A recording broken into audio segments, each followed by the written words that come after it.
Hi there, Steve Kaufman here again, and today I'm going to talk about, learning the basics in a language. Remember, if you enjoy these videos, please subscribe, click on the bell to get notifications, and by all means join me at LingQ, which is where I learn languages. So the reason I want to talk about the basics is because in my previous video I talked about learning a language from scratch. And as I did so, it struck me that, in a language, it's a bit like getting into a swimming pool. I mean, the water is equally wet everywhere. So you just have to get in and start swimming. And very often people talk about sort of mastering the basics and mastering the core vocabulary and mastering certain core concepts. And I've never found that to be a very useful concept, and I'll explain why. Before that, I should mention a few things. People are commenting that I look tired, that I have red eyes and stuff. Okay, how tired I look in the video may depend on what time of the day I do the video, morning or evening. Second of all, I'm in Palm Springs, Indio, California to be exact, right now. And if I go swimming in the pool, my eyes get a bit red. And furthermore, I look into a sort of a halo light that also seems to give me a bit of a red eye look. So all of those things might explain my appearance. I'm going to be here till May 28th. We decided, my wife and I, to leave Vancouver for a few weeks. We snuck out. The Canadian government discourages people from traveling, but actually the incidence of COVID is much less now in the States, certainly in California, than it is in British Columbia. We were also able to get our second Pfizer shot down here, so we're hopeful that by the time we go back home, they won't make it too difficult for us.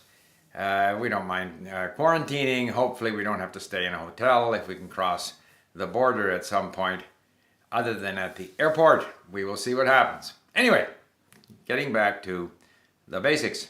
So I don't really, and I've said this before, and another thing too, I'm trying to figure out the best place to look into my camera here, and there's various squares and circles. So I hope I'm doing it, in a way that is the least distracting to people. Now, getting back to the subject.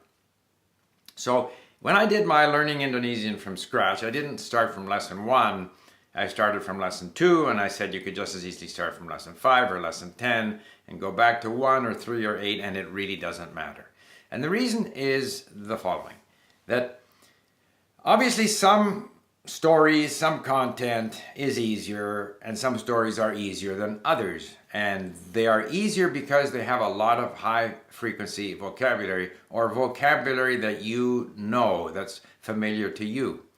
That's how we design the mini stories. Vocabulary repeats 5 times in a story. And we've tried to design the mini stories so that, in these 60 mini stories, we have a lot of high frequency verbs, useful verbs. Give, go, come, take, need, want, etc. So if you get a lot of repetition, that's going to make them easier.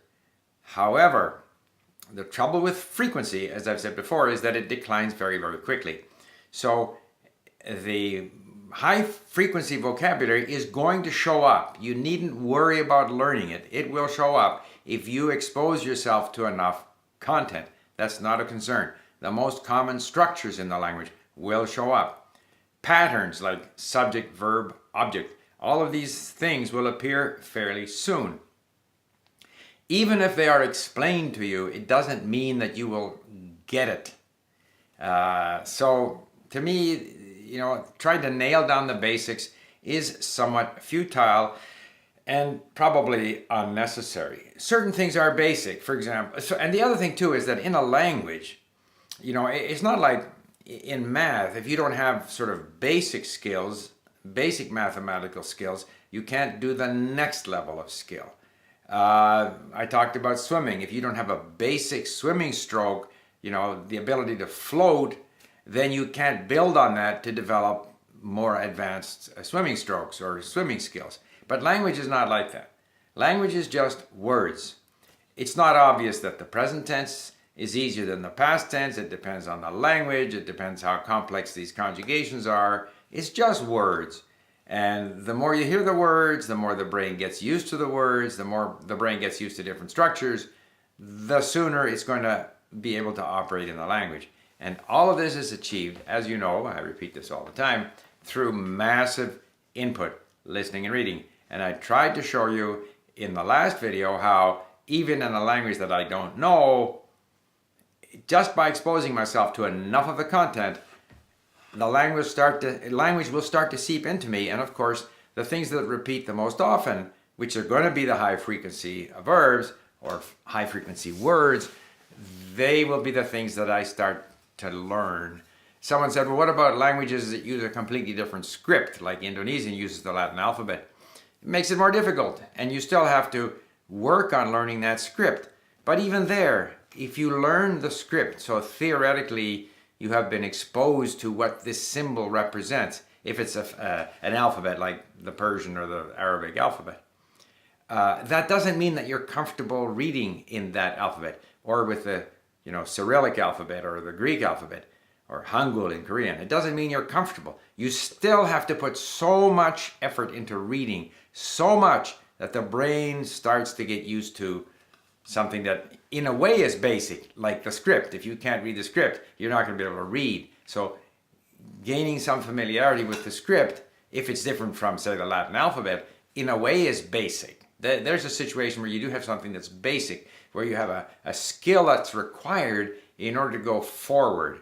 Whereas vocabulary, it's more a matter of what you come across in your listening and reading, and inevitably the most frequent 70% of words are going to show up, and you're going to get to know them fairly soon. So I think this obsession with the basics and building on the basics in language learning is misplaced. It's not like you have to learn the basics of math before you can get into engineering, before you can build a bridge. And there's a lot of sort of knowledge that builds on prior knowledge. In language, if you were totally dedicated to, say, learning the terms for cooking in Persian, because you were only interested in Persian food, then you would learn all of the terms that are connected to the cuisine. And those would be vocabulary items that maybe for someone else would be very difficult because they wouldn't see them that often. But if you were constantly dealing with recipes and how to make different dishes in Persian food or French food or Chinese food, then those would be your high frequency words that you would learn, so that there are really no basics. You gradually become familiar. Now at some point you develop a curiosity. Why does the language work this way versus that way?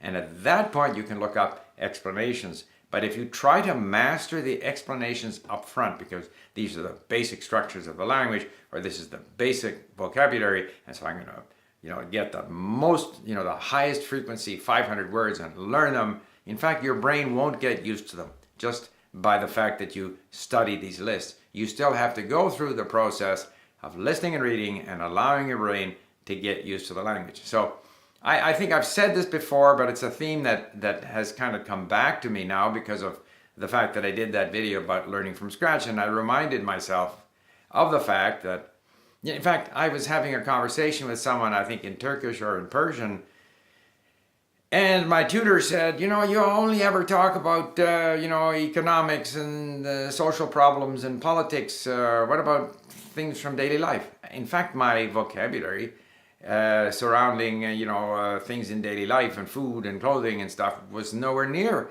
as well developed as this other vocabulary, because that's what I was interested in. That's what I was learning. That's what I was coming across. So are political terms basic, and carrot, banana, strawberry less basic? I don't know. It all depends on what you're interested in. You just have to expose yourself to the language and gradually allow the brain to get used to it. And don't try to nail down the basics. I think it's a bit of a futile exercise. Thank you for listening. Bye for now.